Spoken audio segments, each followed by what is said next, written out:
We're going to be kicking off the next session with Dwain, who is the behavior leader at Oasis Academy Media City, and he's the creator of www.learningequality.com, which is a blog that focuses on racial equality in education.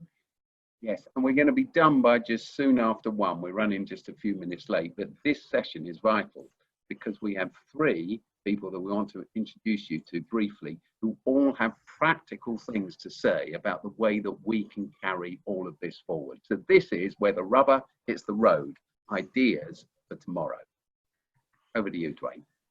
Thank you, Steve. So I need to talk about myself just slightly because I know I don't want to run over time. So I'm second generation Black British from Jamaican and St. Kitts and Nevis heritage. 20 years ago when I attended school, there was a curriculum that was Anglo-centric, viewed through a sanitized European lens. 28 years later, if we want to fast forward to present day, it's still the same. And the impact that had on my peers was lack of self-esteem, low aspirations, mental health, and lack of self-worth as well, as the Black children just could not engage with the Anglo-centric curriculum. So what we are aiming to introduce is an anti-oppressive, culturally inclusive curriculum within our school. We started this journey a few years back, trying to develop an anti-racist framework using Catherine Milan from the University of Manchester. We started to train something called diversity champions, where the children were ambassadors and active bystanders to make sure they were proactive in dealing with any issues to do with racism. So that was a couple of years ago, but now we're building on it. Now is the time, guys. I just want to say this before I even continue. You know, issues of race equality only really gets dealt with when it's trending. Now it's trending. It's time to be proactive, and that's what we aim to do in our school. So at the moment, we've got 5 categories that were developed through the Runnymede Trust. If you've not seen their report yet on race and racism in English secondary schools, I advise you to look at it, as they provided a basic framework of how to decolonize the curriculum and also have an anti-racist approach. And also, it has been developed by Alison Creole, who is a practitioner who focuses on anti-racism as well. And I do have to mention at this point, BAMED, a grassroots organization, they focus on equality and diversity in education. So therefore, you know, it's been a dynamic document. It's not just come from, you know, us building it up in Oasis Academy. However, I have to respect the Oasis team as well, Paul McAvoy and Marie Dillon, for leading this narrative. So the 5 strands, what we looked at is curriculum, CPD, student education, leadership and management, and community. This was all developed with a working party, and the working party consisted of 35 practitioners within our school. So the first one, I just want to touch on curriculum, is what we aim to start off with is reviewing the topics taught in the curriculum, not just the obvious choices such as history and English, all of the curriculum. So for instance, we're going to look at arts and various other subjects with the aim of decolonizing and looking through various lenses to ensure that all children are represented. I can give myself as an example. I teach design technology. So within my architectural project, I will introduce David Adjei, who was an architect who's changed the London landscape and changed the landscape of the world. So that's my positive intervention of Black representation. This is also important because exam boards such as AQA, they failed to recognize any Black designers within their exam board with design technology. So to input that in Key Stage 3 and Key Stage 4 is very important. So that's just a few pointers on curriculum, what we're looking to do. The next one, what we're looking to do is student education and also the CPD. We'll start off with CPD first. So in terms of CPD and staff training, what came through the working party was the lack of racial literacy, and also what it means to be an anti-racist school. So that's our starting point. And also broadening the knowledge of Black histories, and this was framed as cultural literacy from Robert Beckford, so thank you for that. And also, the most important part for me is CPD, of how to manage racial incidents, so a consistent approach, and also the restorative approach. So for instance, if I got a young person who has multiple accounts of racism, what are we going to do afterwards? How are we going to restore child back into the school, and we're going to put them in a program for 6 weeks. So that's something what we're working on. Also, unconscious and implicit biases that came up with a working party. But we're going to develop on this by actually training our staff to be equality and diversity champions as well. So again, we're working off the same hymn sheet as how we teach the students as well. So equality and diversity champions, again, through the University of Manchester for external CPD, so we can basically be more inclusive for all our learners. Student education, this was mentioned through different practitioners today. What we're going to do is assign Black coaches to our Black children who are going through the application stage. So let's just give you an example. If someone aspires to go to the University of Manchester and wants to do chemistry, Catherine Milan, the outreach team, will assign an alumni student who is Black, who does chemistry or is postgraduate to actually mentor our kids. So again, it shows a direct link and it can break through that glass ceiling. And the same with architecture and various other subjects. So it's assigning mentors for our kids and also using our teaching staff to mentor our children as well. The other section, what we spoke about, was leadership and management. One of the most important sections, or I should say subcategories, was aligning performance management targets to achieve an anti-racist school. This is the level of accountability that we need, guys, to lead this narrative and lead educational change. So that was one of the most important ones, and also to review our behavior policies to ensure that it's inclusive and there's no group that's overrepresented in the behavior data. So again, it's addressing that side. The last section, what we are concentrating on, this is the new section developed the last couple of weeks with myself and Mrs. Dillon, was community. This was mentioned by Tessie as well in her Leaders of Change. Very important to utilize our hubs to encourage parent engagement and also local community groups to come together and religious groups. So that will help develop community cohesion over the time. So that's just a quick whistle-stop tour. It's going to be available on Oasis website and also leadingequality.com, so you can start seeing the different strategies. I also want to mention the NEU Union. They've actually provided and actually have an anti-racist framework as well. That was released 2 weeks ago. So again, that structure can be used in various schools as a platform to actually introducing this. So yeah, I think that's most things what I mentioned, unless you've got any other questions.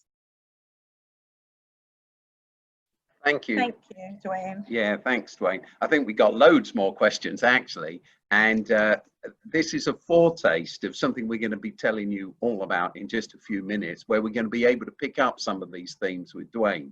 The work that Dwain is doing at Oasis Academy Media City, that's going to be represented on our website, so you can see how to get a Break the Cycle group, which is what Dwain is running, happening in your school context, whether it's primary or secondary all through. So there's a real strategy for doing this, which we announced a year and a half ago when we ran our first Break the Cycle conference. But Dwain's work is going to be represented on that website, but we'll tell you more about that in just a moment.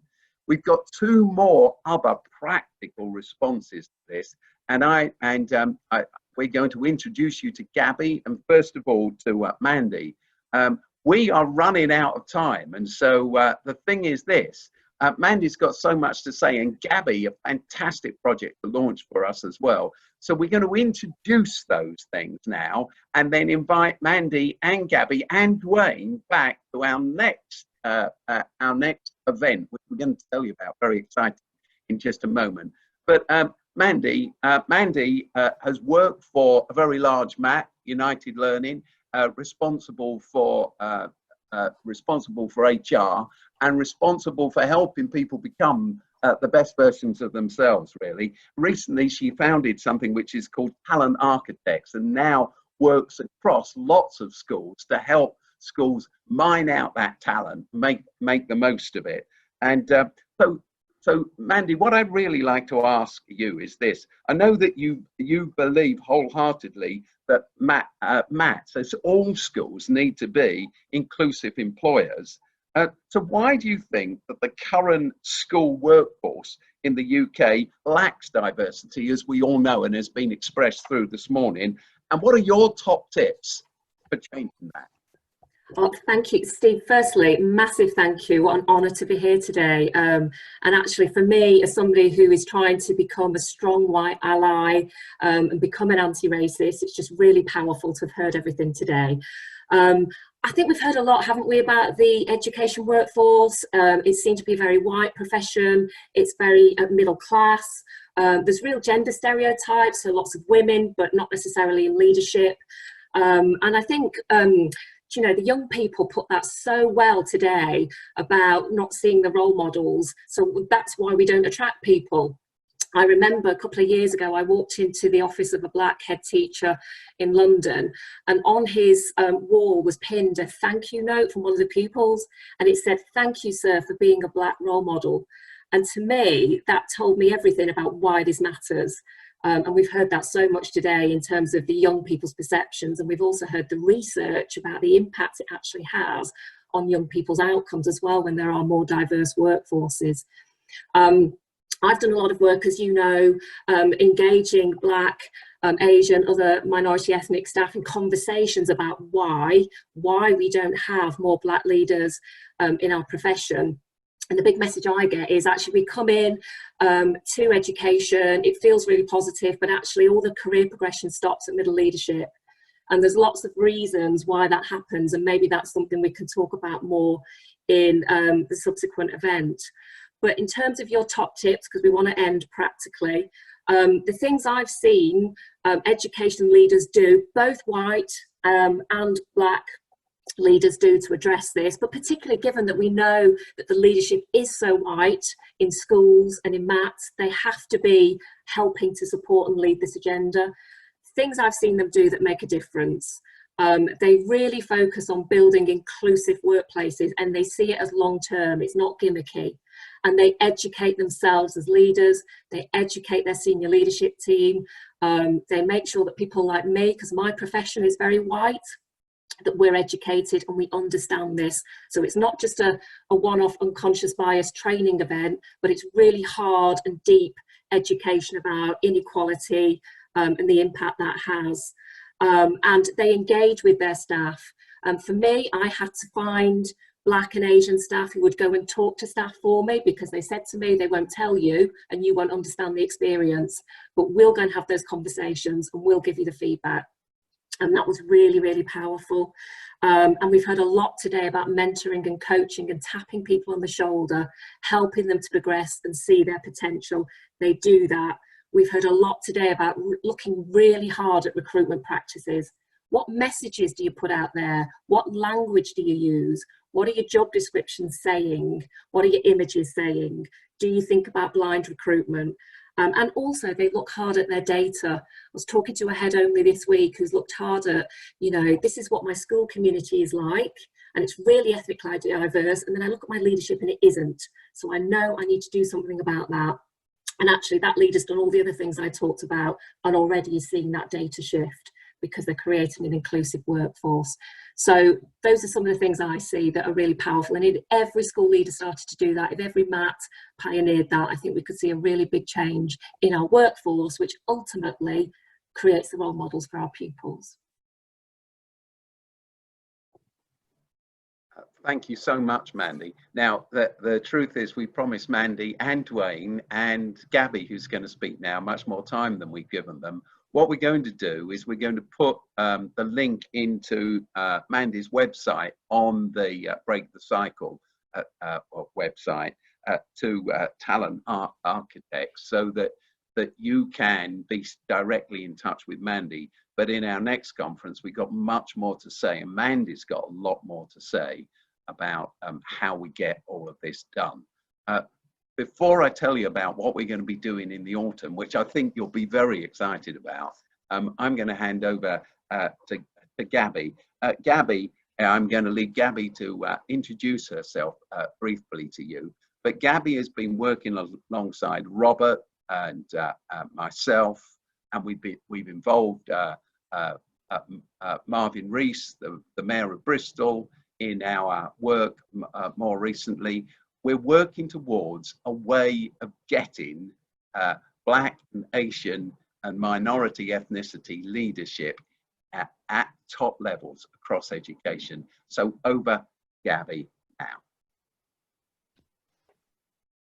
Hi, thank you everyone for having me. It's a tough act to follow, such an illustrious group of people who we've spoken to today.